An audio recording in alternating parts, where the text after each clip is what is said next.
9th के बच्चों, welcome to your favourite channel of Guru Nanak academy and passion tutorials. मैं आप सभी का तहे दिल से करता हूं स्वागत क्लास 9th की केमिस्ट्री में मेरे द्वारा चल रही पढ़ाई जा रही बहुत ही इंटरेस्टिंग और बहुत ही इंपॉर्टेंट यूनिट जिसका नाम है केमिस्ट्री की NCERT chapter number 4 structure of atom. आपको बताना चाहूंगा कि मैं इससे पहले बहुत सारे लेक्चर्स दे चुका हूं इस पूरी यूनिट को बहुत अच्छे से समझाने के लिए, यानी कि एटम्स एंड मॉलिक्यूल्स और स्ट्रक्चर ऑफ एटम के इस पूरे कॉन्सेप्ट को बनाने के लिए आसान, ताकि ना हो मेरा कोई बच्चा परेशान। मैंने दिया है आपको मेरे चैनल के माध्यम से हर एक समाधान। जी हां, आज हम क्या पढ़ने जा रहे हैं? आज का lecture is going to be very short and sweet lecture, क्योंकि एक छोटा सा टॉपिक है जो बचा था, उसके बारे में बताना अभी बाकी था, तो मैंने सोचा कि मैं बता दूं। हालांकि बहुत कुछ डिटेल में समझाने वाला तो नहीं है, लेकिन हाँ बहुत कुछ डिटेल में याद दिलाने वाला जरूर है। तो वो सभी स्टूडेंट जिन्होंने मेरे इससे पहले के लगातार वीडियो लेक्चर देखे हैं वो इस बात से बखूबी वाकिफ है कि आज के वीडियो लेक्चर से पहले वाले वीडियो लेक्चर नंबर 5 में मैंने बोर्स मॉडल ऑफ एटम को आपको डिटेल में समझाया था। क्या है बोर्स मॉडल ऑफ एटम और कैसे किस किस वैज्ञानिक ने अलग अलग एटम के मॉडल्स को एक्सप्लेन किया अपने अपने तरीकों से। क्या था थॉमसन्स मॉडल ऑफ एटम, क्या थी उसकी गलतियां, क्या था रदरफोर्ड मॉडल ऑफ एटम, क्या थी उसकी गलतियां, और क्या है हमारा नील बोर के द्वारा दिया गया बोर्स मॉडल ऑफ एटम। और नहीं करी उन्होंने एज सच कुछ बहुत बड़ी गलतियां। उन्होंने कुछ मेन पोस्टुलेट्स दिए जो मैंने इससे पहले वाले वीडियो लेक्चर में आपको अच्छे से दिखाए हैं, अच्छे से समझाए हैं। अगर आप में से किसी बच्चे ने मेरे इससे पहले वाले वीडियो लेक्चर्स को नहीं देखा है तो मेरी आपको सजेशन है कि उन्हें एक बार जरूर देख ले। इस वीडियो के डिस्क्रिप्शन में आपको सारी डिटेल्स मिल जाएंगी। आज का ये लेक्चर है वीडियो लेक्चर नंबर 6, जिसमें हम लोग बात करने जा रहे हैं डिस्कवरी ऑफ न्यूट्रॉन की। कैसे हुई और इतनी देर क्यों लगा दिया आपने इसके बारे में बताने में सर? प्रोटॉन की डिस्कवरी के बारे में तो आपने पहले बता दिया था, इलेक्ट्रॉन की डिस्कवरी के बारे में भी आपने बहुत पहले बता दिया था, फिर आप न्यूट्रॉन की डिस्कवरी इतना लेट क्यों बता रहे हो? यार न्यूट्रॉन की डिस्कवरी इतिहास में ही लेट हुई है। मैं कौन होता हूं लेट बताने वाला? केमिस्ट्री की दुनिया में सबसे लास्ट डिस्कवरी अगर कोई हुई है एटम से रिलेटेड तो न्यूट्रॉन की ही डिस्कवरी हुई है। मतलब न्यूट्रॉन की डिस्कवरी से काफी पहले प्रोटॉन और इलेक्ट्रॉन की डिस्कवरी हो चुकी थी। न्यूट्रॉन का तो बाद में पता चला। कैसे पता चला, किसको पता चला, और अगर पता चला तो उस पता चलने के बाद क्या क्या पता चला? तो ये कुछ बेसिक बातें हैं, मैं आप लोगों को बताने जा रहा हूं। आप लोग ध्यान से सुनिएगा, आपको समझ आ जाएगी। देखो, रदरफोर्ड इस बात को तो एक्सप्लेन कर चुका था कि एटम का सारा मास उसके सेंटर में यानी कि उसके न्यूक्लियस में समाया हुआ है। यह बात तो आप मानते हो कि रदरफोर्ड ने न्यूक्लियस की डिस्कवरी करी।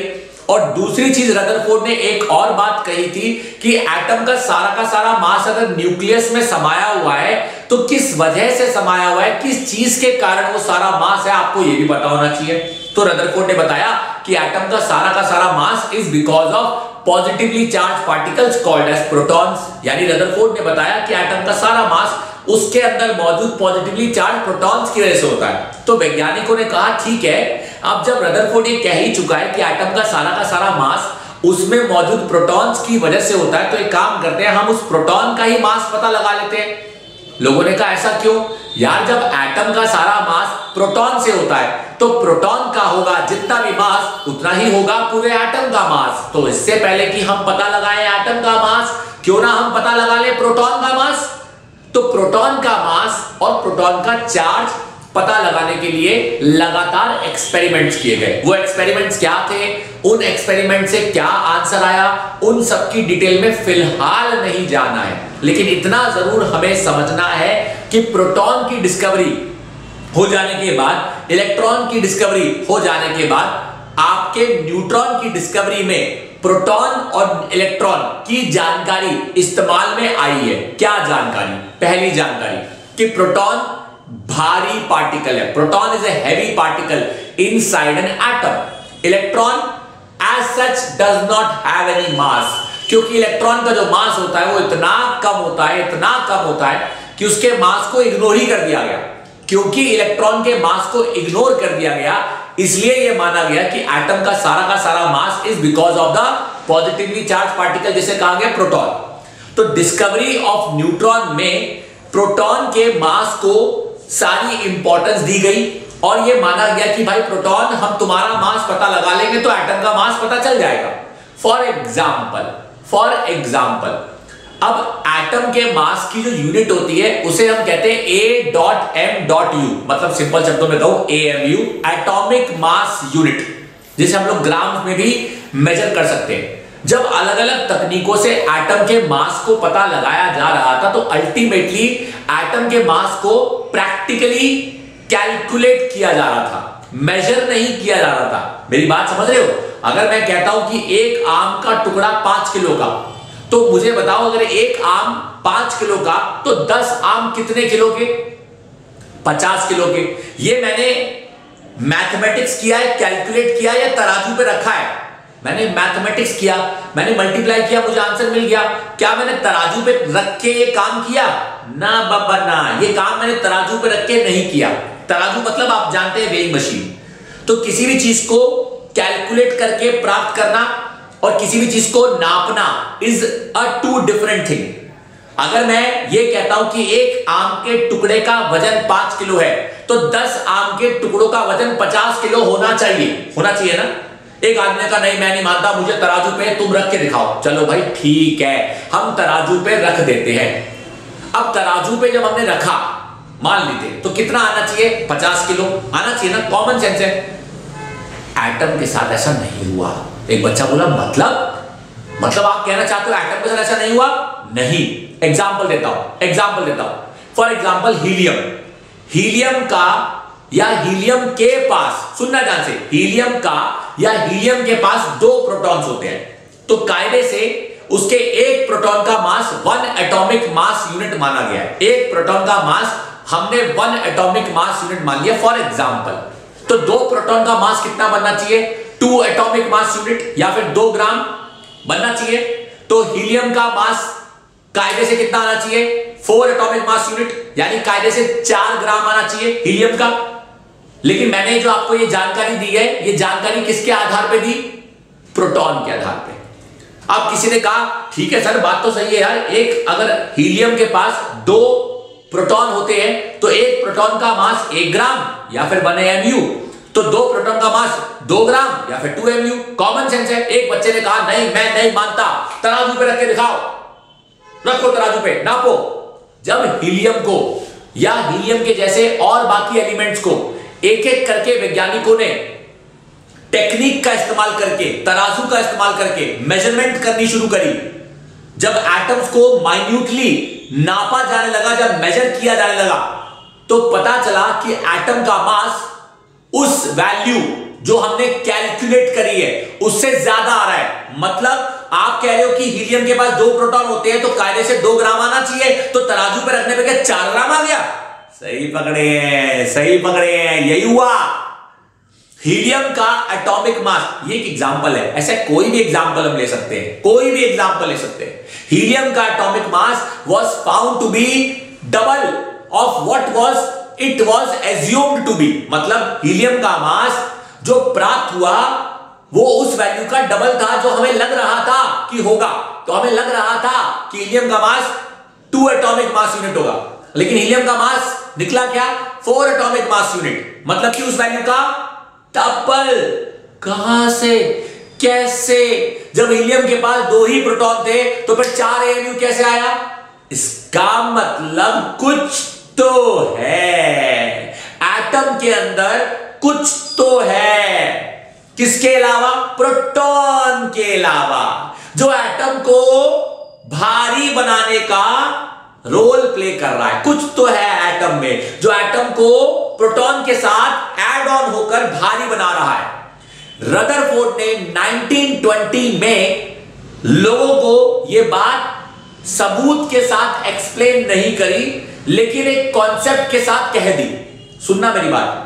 1920 में रदरफोर्ड ने कहा कि अगर ऐसा हो रहा है कि तुम्हें जो मास अंदाजे से कैलकुलेशन से मिल रहा है वो मास से ज्यादा मास तुम्हें तराजू पे नापने पर मिल रहा है, इसका मतलब जरूर एटम में कुछ ऐसा है जो प्रोटॉन के जितना भारी है, लेकिन उस चीज के पास चार्ज नहीं है। वो जो भी चीज है वो न्यूट्रल है, क्योंकि चार्ज होता तो पता चल जाता कि चार्ज है, लेकिन क्योंकि एटम में सिर्फ हमें मास की जानकारी मिल रही है, सिर्फ इतना पता चल रहा है कि जो भी चीज है वो मास में अपना कंट्रीब्यूशन दे रही है, चार्ज में कंट्रीब्यूशन नहीं दे रही। इसका मतलब जो भी ये पार्टिकल एटम के अंदर है ये एक अनचार्ज पार्टिकल है, और अगर ये एक अनचार्ज पार्टिकल है तो ये अनचार्ज पार्टिकल कुछ तो है, कोई तो है। 1920 में रदरफोर्ड ये बात कहकर शांत हो गए, लेकिन जब उन्होंने ये बात कही तो जानते हो ऐसे बहुत से वैज्ञानिक थे जिनके दिमाग में रदरफोर्ड की ये बात क्लिक कर गई। अरे यार, ये आदमी कह तो सही रहा है, क्योंकि इस आदमी ने ही न्यूक्लियस की डिस्कवरी करी है। इसी आदमी ने कहा है कि एटम का सारा मास उसके न्यूक्लियस में समाया हुआ है, और ये आदमी खुद कह रहा है कि अगर न्यूक्लियस में सारा का सारा मास समाया हुआ है तो न्यूक्लियस में कुछ और है जो प्रोटॉन के अलावा वहां मौजूद है, और प्रोटॉन के साथ मिलकर एटम को भारी बना रहा है। क्यों ना हम इसके एक्सपेरिमेंट को, रदरफोर्ड का एक्सपेरिमेंट कौन सा वाला याद है ना, गोल्ड फॉयल के साथ अल्फा पार्टिकल्स को टकराने वाला एक्सपेरिमेंट, क्यों ना इसके एक्सपेरिमेंट को रिपीट करके देखें कि इसने जो हमें बताया वो सही भी बताया या गलत बताया। लेकिन आपको पता है उसके एक्सपेरिमेंट को उसके तरीके से रिपीट नहीं किया गया, उसके एक्सपेरिमेंट में एक बदलाव कर दिया गया, और वो एक्सपेरिमेंट रदरफोर्ड का जो रदरफोर्ड ने किया था दोबारा अगर किसी वैज्ञानिक ने किया तो उस वैज्ञानिक का नाम है जेम्स चैडविक। जेम्स चैडविक ने रदरफोर्ड के द्वारा बताई हुई इस बात 1920 में जो बात रदरफोर्ड ने बताई थी, जेम्स चैडविक ने उस चीज पे एक्सपेरिमेंट 1932 में किया। और जेम्स चैडविक ने 1932 में जब एक्सपेरिमेंट किया तो उन्होंने अपने एक्सपेरिमेंट में गोल्ड फॉयल नहीं लिया, उन्होंने एक लाइट मेटल लिया बेरिलियम का। उन्होंने कहा मैं देखना चाहता हूं कि क्या है एटम के अंदर, अल्फा पार्टिकल्स को अगर लाइट एलिमेंट से टकराऊंगा तो अल्फा पार्टिकल्स का भारीपन एक हल्की चीज से टकराएगा तो उसको तबाह कर सकता है। उन्होंने बेरिलियम से अल्फा पार्टिकल्स को टकराया तो यू विल नॉट बिलीव उनके एक्सपेरिमेंट में अल्फा पार्टिकल्स ने बेरिलियम के एटम्स को तबाह कर दिया। एटम्स को तबाह करने का मतलब एटम्स के प्रोटॉन्स और न्यूट्रॉन से टकराकर उन्हें रिपेल कर दिया और वो बाहर आने लगे। ऑब्वियस सी बात है यार, अगर एक पॉजिटिवली चार्ज पार्टिकल एक पॉजिटिवली चार्ज पार्टिकल से टकराएगा तो उसको रिपेल ही करेगा ना। लेकिन उनके एक्सपेरिमेंट में कुछ पार्टिकल्स ऐसे भी बाहर आए जिन पे कोई चार्ज नहीं था, और इन पार्टिकल्स को जेम्स चैडविक ने यह कहा कि because these particles do not contain any charge but definitely they have some mass which is equivalent to the mass of a proton, and these particles were called as the neutral particles। और James Chadwick ने नाम दिया इन particles को neutrons. और ये मान लिया गया कि हाँ रदरफोर्ड जो तुमने बात कही थी लेकिन तुमने एक्सप्लेन नहीं करी थी, वो बात सच निकली।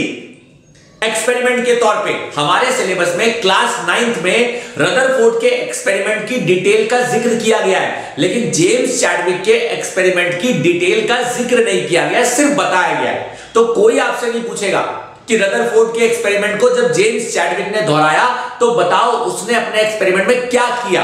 रादर आपसे यह पूछा जाएगा कि जब रदरफोर्ड के एक्सपेरिमेंट को जेम्स चैडविक ने दोहराया तो यह बताओ कि जेम्स चैडविक ने उस एक्सपेरिमेंट को दोहरा के बदले में क्या पाया।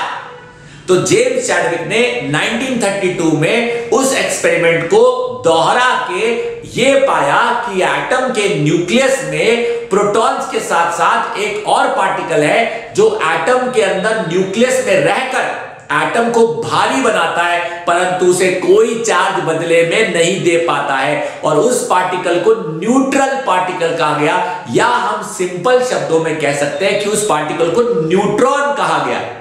और यह कहा गया कि mass of proton is equal to mass of neutron. यानी मैं काफी देर से बोलता ही जा रहा हूं, आई होप आप लोग सुन रहे हो, कुछ लिख नहीं रहा हूं, लेकिन फिर भी मैं बोर्ड को नाराज नहीं करूंगा। बोर्ड को बताऊंगा कि डियर बोर्ड, आज जो हमारा टॉपिक चल रहा है उस टॉपिक का नाम है डिस्कवरी ऑफ न्यूट्रॉन। हालांकि टॉपिक खत्म हो चुका है, मैं अपनी तरफ से बता चुका हूं कि डिस्कवरी ऑफ न्यूट्रॉन को केमिस्ट्री की दुनिया में जिस वैज्ञानिक ने किया उस वैज्ञानिक का नाम है जेम्स चैडविक, और उन्होंने 1932 में किया।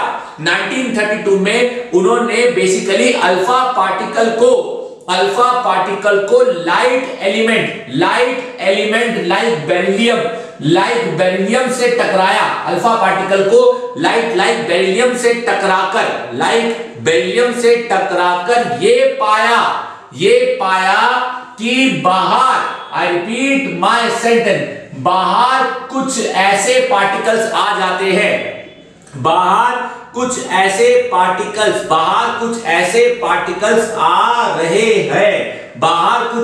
पार्टिकल्स आ रहे हैं जिसका या मुझे कहना चाहिए जिनका मास इज इक्विवेलेंट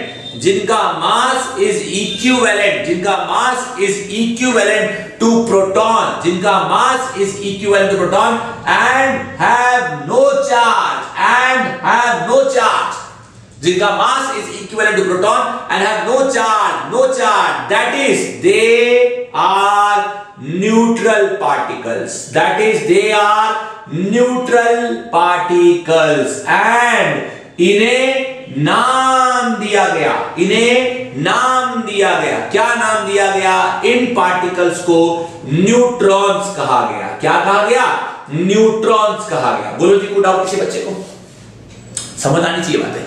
अब न्यूक्लियस में, एटम के सेंटर में न्यूक्लियस है, न्यूक्लियस में मौजूद है प्रोटॉन, और प्रोटॉन के साथ मौजूद है न्यूट्रॉन, और प्रोटॉन और न्यूट्रॉन को मिलाकर हम न्यूक्लियॉन्स भी कहते हैं।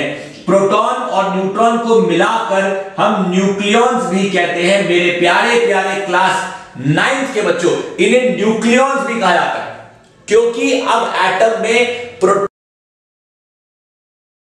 और न्यूट्रॉन मिलकर एटम को भारी बनाते हैं। क्योंकि अब एटम में प्रोटॉन और न्यूट्रॉन मिलकर एटम को भारी बनाते हैं, इसलिए प्रोटॉन की गिनती और न्यूट्रॉन की गिनती को एटम का मास नंबर कहा जाता है। सही सुना आपने? सुनना मेरी बात, ये पॉइंट बहुत इंपॉर्टेंट है, क्योंकि प्रोटॉन एंड न्यूट्रॉन मिलकर एटम को भारी बनाते हैं, Therefore, इनकी गिनती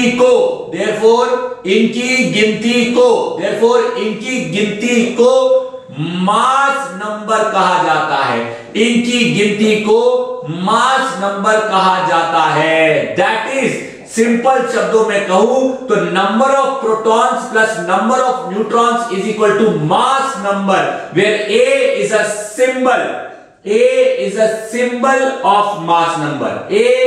symbol of mass number।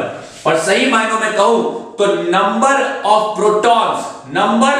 Protons is equal to atomic number, जिसे Z कहा जाता है। यानी सही मायनों में कहूं तो Z is a symbol of atomic number. मेरे प्यारे प्यारे क्लास 9th के बच्चों, जरा ध्यान से देखो कि किसे कहते हैं मास नंबर, किसे कहते हैं एटॉमिक नंबर, ताकि ये सारी बातें पढ़कर आपके एग्जाम में आ जाए पूरे नंबर। जी हां मेरे प्यारे प्यारे क्लास 9th के बच्चों, this is something very very important. As such मैंने कोई चीज बहुत ज्यादा डिटेल में नहीं पढ़ाई है, लेकिन जो भी पढ़ाई है आई होप आपको समझ आई है। तो अब सवाल ये आता है कि सब ठीक है, मान गए कि एक एटम के पास दो तरह के नंबर होते हैं, एक जिसे कहा जाता है उसका एटॉमिक नंबर, एक जिसे कहा जाता है उसका मास नंबर। एटॉमिक नंबर का सिंबल होता है Z और मास नंबर का सिंबल होता है कैपिटल A। एटॉमिक नंबर का कैपिटल Z और मास नंबर का capital A। Z is equal to the number of protons only, तभी मैंने यहां पे लिखा है कि नंबर ऑफ प्रोटॉन्स को एटॉमिक नंबर कहा जाता है। इसलिए आपने देखा होगा कि अगर ये X है तो what is X? X is a symbol of element, X is a symbol of element. Therefore X के ऊपर, सुनना मेरी बात, X के ऊपर यहां लिखा जाता है आपका A यानी कि मास नंबर, और नीचे लिखा जाता है Z यानी कि एटॉमिक नंबर। तो अगर मैं लिखता हूं मेरे प्यारे प्यारे बच्चों 4 2He, तो 4 2He में जो ये 2 है ये नंबर ऑफ प्रोटॉन्स है, लेकिन जो ये 4 है ये मास नंबर है। यानी साफ साफ कहूं तो ये number of protons plus number of neutrons is equal to 4 है। ए प्रोटॉन, तू तो 2 है, तो 2 plus number of neutrons is equal to 4। Therefore helium के पास नंबर ऑफ न्यूट्रॉन्स 2 है।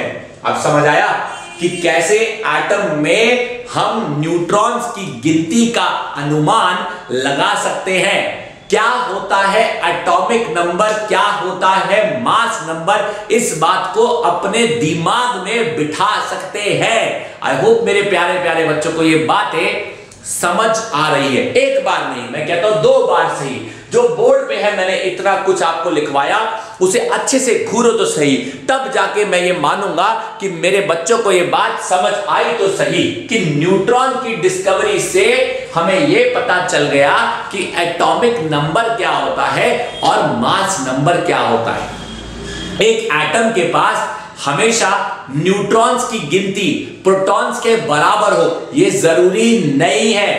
एक एटम के पास उसके न्यूट्रॉन उसके प्रोटॉन के बराबर भी हो सकते हैं, एक एटम के पास उसके न्यूट्रॉन उसके प्रोटॉन की गिनती से कम भी हो सकते हैं, और एक एटम के पास उसके न्यूट्रॉन उसके प्रोटॉन की गिनती से ज्यादा भी हो सकते हैं। सो द गिनती ऑफ न्यूट्रॉन में वैरी। एक बच्चा कहता है सर एग्जांपल्स दो। एग्जांपल्स दूंगा, फिलहाल नहीं दूंगा, लेकिन अगले वीडियो लेक्चर में जरूर दूंगा। एक बच्चा कहता है सर ऐसा क्यों? क्योंकि आज का वीडियो लेक्चर पूरी तरह से डेडिकेटेड था डिस्कवरी ऑफ न्यूट्रॉन पे। जो हमारा अगला वीडियो लेक्चर आएगा that will be entirely dedicated on the concept of atomic number, concept of mass number, और उसके बेसिस पे हम जानेंगे एक और बहुत इंपॉर्टेंट चीज के बारे में जिसे हम कहते हैं आइसोटोप्स एंड आइसोबार्स। और पता है बच्चों, मुझे एक बात कहने में बहुत खुशी हो रही है कि आज का ये वीडियो लेक्चर हमारी इस यूनिट का सेकंड लास्ट वीडियो लेक्चर है। जो अगला वीडियो लेक्चर आएगा यानी कॉन्सेप्ट ऑफ एटॉमिक नंबर पे और मास नंबर पे, that is going to be the last lecture of the chapter of NCERT class 9 chapter number 4 structure of atom, यानी उसका आखिरी वीडियो लेक्चर होगा एटॉमिक नंबर पे, मास नंबर पे, isotopes पे, आइसोबार्स पे एंड उससे रिलेटेड पूछे जाने वाले एग्जाम्स में क्वेश्चंस पे। आई होप मेरे प्यारे प्यारे बच्चों को ये सारी बातें समझ आई जो मैंने आज आपको समझाई। तो मेरी आप लोगों से एक ही गुजारिश है कि अगर अभी तक आप में से किसी ने चैनल सब्सक्राइब नहीं किया है या मेरे वीडियोस को आप अपने दोस्तों के साथ शेयर ही नहीं करते हो, तो मेरी आपसे गुजारिश है कि प्लीज ऐसा करना ना भूलें, ऐसा जरूर करें और मेरे वीडियोस को अपने मैक्सिमम से मैक्सिमम दोस्तों के साथ जरूर शेयर करें। आज के वीडियो लेक्चर को देखने में जो आप सब ने अपने जीवन का कीमती वक्त दिया, उस कीमती वक्त के लिए मेरी तरफ से आप सभी का तहे दिल से शुक्रिया। सो वंस अगेन प्यारे प्यारे क्लास 9th के बच्चों, thank you for giving your precious time. And हाँ, मोस्ट इंपॉर्टेंटली जो मैंने पढ़ाया है उसे पढ़ने के बाद, सुनने के बाद एक बार किताब खोल के वेरीफाई जरूर कीजिएगा, ताकि कुछ भी ऐसा आपको ना लगे कि जो मैंने बताया वो किताबों में नहीं दिया है। आप जब पढ़ेंगे तो आपको जरूर समझ आएगा। जी हाँ प्यारे प्यारे क्लास 9th के बच्चों, वंस अगेन थैंक यू।